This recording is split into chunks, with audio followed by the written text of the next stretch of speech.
our series on the Psalms. And this morning we're going to look at the fourth Psalm. I've mentioned before that part of what has been guiding my study and our look at the Psalms is a short book by Eugene Peterson called Answering God, Using the Psalms as Tools for Prayer. And Peterson, and in a great tradition of many scholars, categorizes Psalm 4 as an evening prayer, something that we might read or say, think about before we go to bed at night, as our head is hitting the pillow. This is the psalm that we want to have on our minds. So, Psalm 4. For the director of music with stringed instruments, a psalm of David. Answer me when I call to you, O my righteous God. Give me relief from my distress. Be merciful to me and hear my prayer. How long, O men, will you turn my glory into shame? How long will you love delusions and seek false gods? Know that the Lord has set apart the godly for himself. The Lord will hear when I call to him. In your anger, do not sin, but when you are on your beds, search your hearts and be silent. Offer right sacrifices and trust in the Lord. Many are asking, who can show us any good? Let the light of your face shine upon us, O Lord. You have filled my heart with greater joy than when their grain and new wine abound. I will lie down and sleep in peace, for you alone, O Lord, make me dwell in safety. May God bless the reading of his word this morning. Now, let me ask you a question. Have you ever worked with a family member? The snicker suggests that that might have been more than interesting, for lack of a better adjective. If you have ever worked with family, you know that sometimes there can be, shall we say, friction.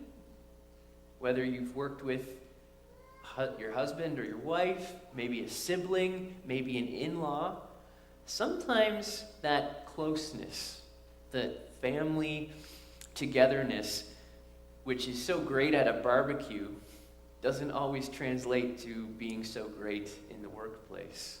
Now, I think it would be wise for us not to share our stories here this morning, but I'm going to share one story with you. In the summer of 2000, I worked with my brother-in-law, and what we did was clean vinyl siding. We had a 3,000 PSI Honda pressure washer, and we had some great detergents and bleaches that we used, and we went around the neighborhoods of Bedford and Sackville and Halifax, and we cleaned vinyl siding as a summer job, and it was pretty good. I conquered my fear of heights. We had an 18-foot extension ladder, and I got to be pretty reckless. I'm thankful to be alive still. But I want to relate to you something that happened one afternoon. It was around lunchtime, and we were pulling up to Burnside to my father-in-law's place of work. And my brother-in-law, he wants to go in and just say hello.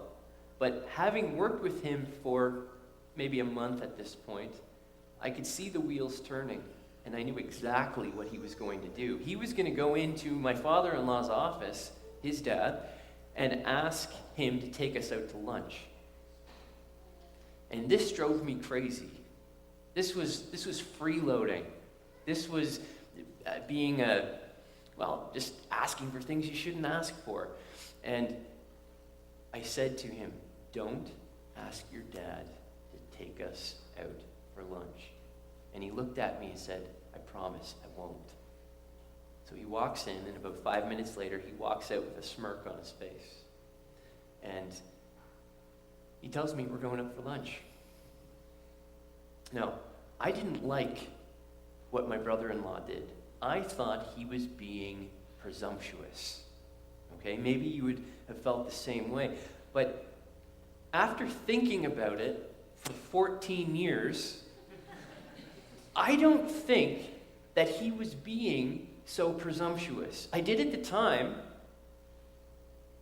Maybe he was being bold, But I don't think he was being presumptuous. And I think that there's a parallel, an application, at least something to think about when it comes to prayer with my brother-in-law's little story.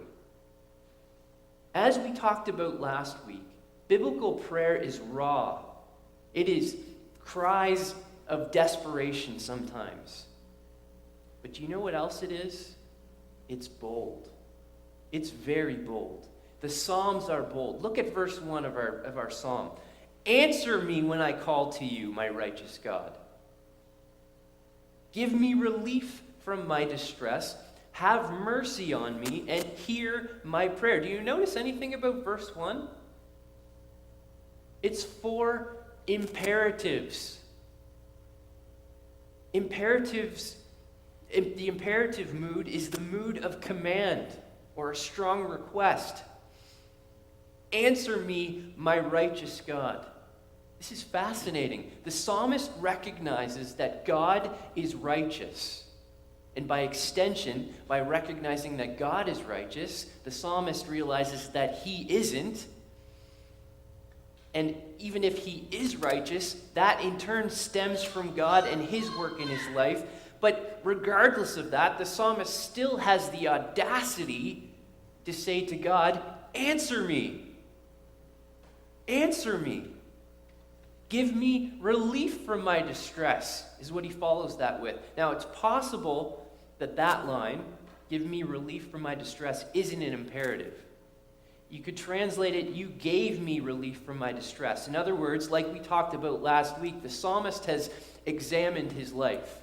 He's looked over things in the past, and he's recognized that when he was in distress in the past, the psalmist has received some breathing room. God has come to his aid and given him space. But it's possible that that's an imperative as well. So let's just treat it as such. Give me relief from my distress. Be gracious to me. Show me favor, Lord. Be favorable to me and hear my prayer. After reading this 1, 2, 3, 4 imperatives of this first verse of Psalm 4, do you ever think that our approach to prayer is maybe a bit skewed?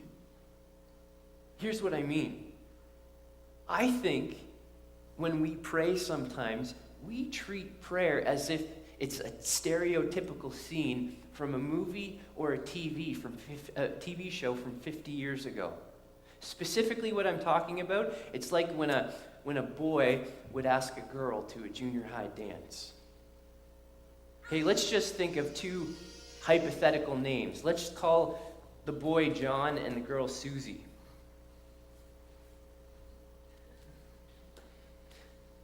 Here we go. Hi, Susie. I was kind of hoping, if it's not too much trouble and you don't have any offers from more popular boys, if you'd like to go to the dance with me. And our prayers can be like that. We kind of tiptoe around, dear God, if it's not too much trouble, I kind of need some help, and if you can get around to it, it would be great if you could do something for me. That's not biblical prayer. The psalmist will have none of that. Jesus will have none of that. Jesus said, go into your room and pray to your Father in heaven. In Hebrews 4, you don't have to turn there. At the end of Hebrews 4, there's this wonderful passage. And it says, for we do not have a high priest who is unable to empathize with our weaknesses, but we have one who has been tempted in every way, just as we are, yet did not sin.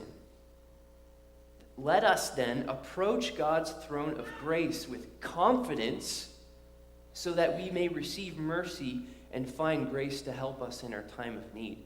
Now, we'll get into this a little bit later, but the reason for prayer in Psalm 4, the reason that the psalmist is praying seems to be slander or persecution. In Hebrews 4, the reason for prayer seems to be temptation or sin. But whatever the reason, Hebrews 4 tells us to approach God's throne with timidity, with kind of beating around the bush. No, with confidence. On the cross, Jesus absorbed our sin. And in a way that we probably will never fully understand, what this means is God himself has cleaned us up. He has forgiven us. He has made us worthy. And we can go to God directly and ask him for what we need. And this pleases God. This is not some begrudging act of God or even a neutral theological transaction. God wants us to come boldly and confidently into his presence and ask him for what we need, because the one we ask loves us and cared for us and died for us. We can have that confidence. We can pray like the psalmist in the imperative. It's okay. Answer me, God. Help me. Give me breathing room. Hear my prayer. And I think part of this is what Jesus was talking about when he said becoming like a child to enter the kingdom of God. Children, at least mine, they don't beat around the bush. They want something, they ask. And it's funny that it happened this way, but just this morning we were talking about presumption with our kids, Christine and I. And sometimes as parents, that might bug us. But when it comes to prayer, God wants us to be bold.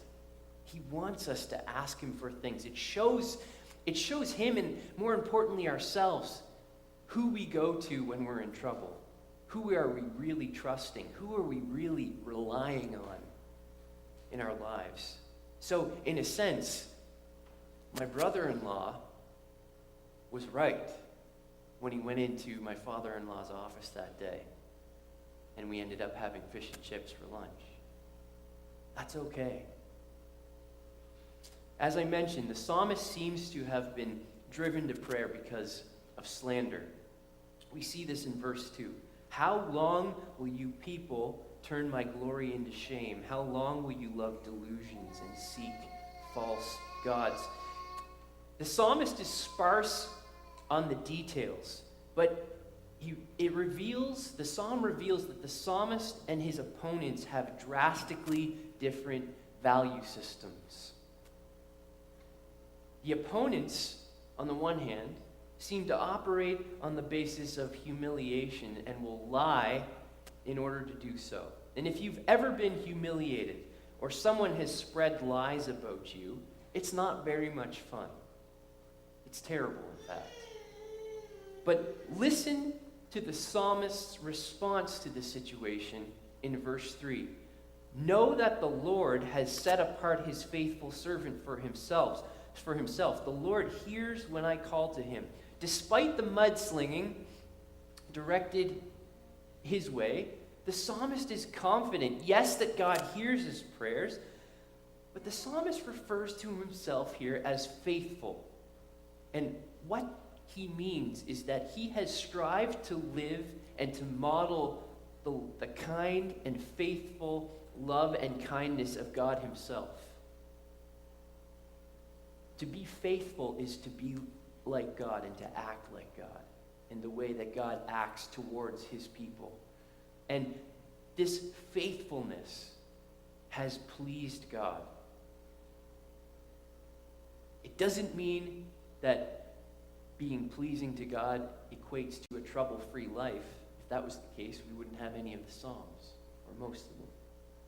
But it does mean that God will reward the psalmist with help in the midst of trouble, and often that help comes in the form of perseverance. God never promises to erase all of our difficulties or hardships or remove us from difficult situations.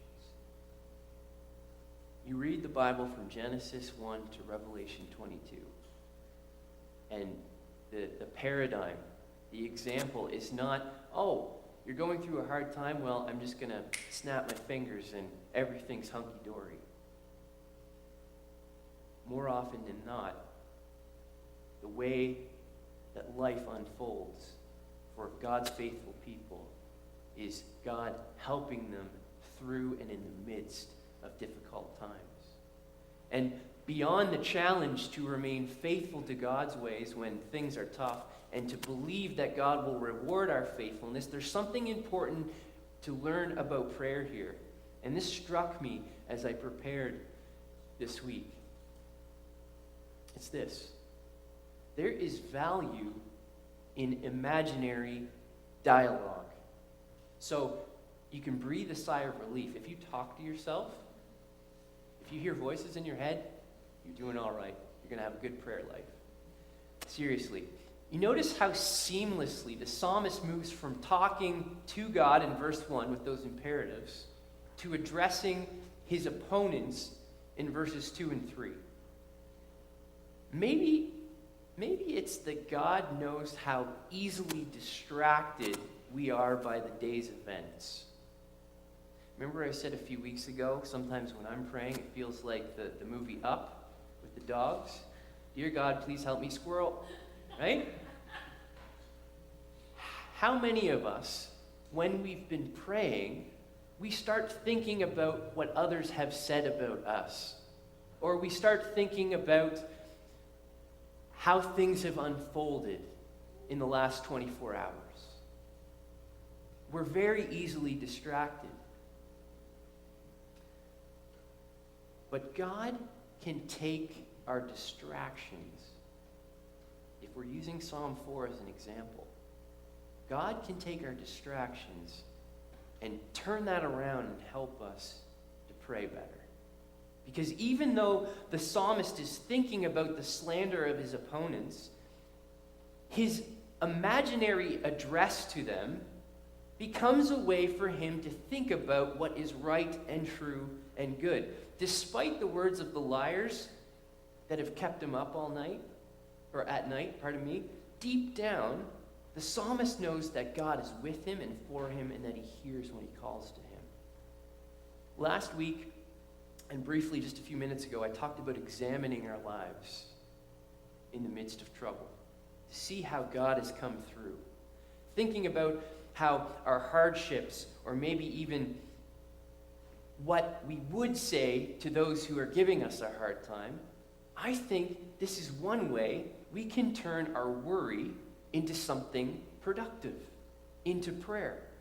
It's difficult to know whether the same opponents who were slandering the psalmist, whether they're the same opponents that were slandering the psalmist, but look at verses 4 and 5. We hear these words, "Tremble or be angry, but do not sin. When you're on your bed, search your hearts or be silent. Offer the sacrifices of the righteous and trust in the Lord."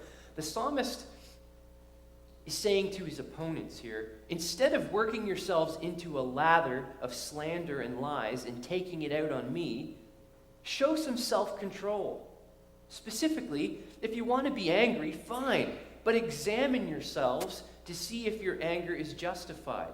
And what is implied there is that if they actually do that, they'll find out that their anger is unjustified. The psalmist shouldn't be bearing the brunt of their anger. And because often what we want to justify as righteous anger is really just self-righteous anger. That's another topic for another day. But perhaps, and think about this for a second, perhaps what we would say to our opponents if they were listening is what we should be saying to ourselves. Perhaps what we would say to our opponents if we had the opportunity is what we should be saying to ourselves. Jesus talked about removing the beam or the plank from our own eye, and then we can help remove the speck from somebody else's eye. Even more, we should turn this into a nightly practice. In other words, be mad. Sometimes things upset us. Let it out. The Psalms, as we talked about last week, allow us to be real. But be quiet about it.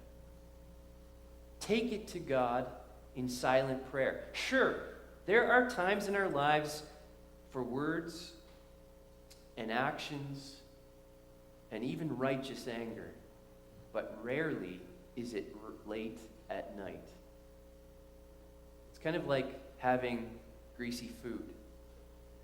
Now, once in a while, having greasy food is not going to hurt you, but if you do it before bed, you're asking for trouble. You're going to have a good night's sleep if you get all worked up before? I don't think so. Part of the problem, I think, with this whole thing about prayer is in our culture, being bold is the same, it's thought about the same way as being obnoxious. To be bold is to be obnoxious. Being obnoxious is not the boldness of prayer. The boldness of prayer is to be real with God about how we're feeling, but to leave it with Him. That's really hard to do. Peterson comments on the genius of Psalm 4. He says, as the day, and I'm paraphrasing, as the day draws to a close, we can think about, and we should think about, the ups and downs of the day. Whatever sacrifices we've offered, the good, hopefully they've been good, but sometimes they're bad and sometimes they're even ugly. But we can think about these things and we can pray about them too, but ultimately the challenge is to leave our prayers, leave our concerns, leave the past day with God. And what this means is to trust God with the day's events. To have confidence in God and who He is, and that He is bigger than what happened to us today, or the people who are really giving us grief in our lives. Because when we do that, when we leave the events of the day with God, we answer the question in verse 6. Verse 6 reads, many, Lord, are asking, who will bring us prosperity? Now, if this is the cynical or sarcastic question of the psalmist's opponents, once again, by thinking about what's going on in his life, the psalmist shows that he's not a passive spectator. If his opponents won't give a satisfactory answer to their own question, the psalmist will. He said, God is the one who will help. And the psalmist isn't afraid to turn his conviction, his belief, into another bold and confident prayer. He says, let the light of your face shine on us, Lord. And more than that, the psalmist knows that God is the one who provides. Fill my heart with joy. That might be, again, it might be an imperative. It might be, you have filled my heart with joy, more than when their grain and new wine abound. The psalmist is trusting in God Himself, not in things, not in circumstances, but in God Himself who is good. And it is God who will give him the peace of mind in the midst of life's craziness, even at bedtime. Even as his head hits the pillow, it is God who will make him lie down and sleep in peace. For you alone, Lord, make me dwell in safety. The challenge for us, and I want to give us, because school is going to be starting soon, I want to give us a little bit of homework this week. Are you up for it? Don't throw anything at me, please. 2 things. Will you read Psalm 4 before you go to bed this week? Will you read this psalm? I can think of no better way to end the day with this psalm, specifically verse 8. In peace I will lie down and sleep, for you alone, Lord, make me dwell in safety. May that be the last thing we think about as our heads hit the pillow. And the second thing is, and maybe this is more challenging, will we turn our reflections on the past day's events into a prayer? Will we turn even our imaginary dialogue into bold and confident imperatives to God? whatever's going on around us, whatever people may have said to us, will we use that as fuel to fire our prayers? Because you alone, Lord, make me dwell in safety. We can approach him boldly and confidently. He's shown us that he has loved us, and he promises to hear our prayers. May we do that this week. Let's pray together.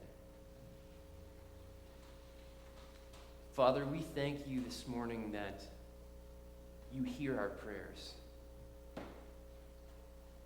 And we ask you boldly to make yourself real to us. Answer our prayers. Hear our prayers, Lord. And even take our distractions and the stuff of our lives and help us to think about it in a way that is beneficial. May we even turn that into a prayer and offer that up to you. We ask these things in the name of Jesus, our great high priest who listens and cares.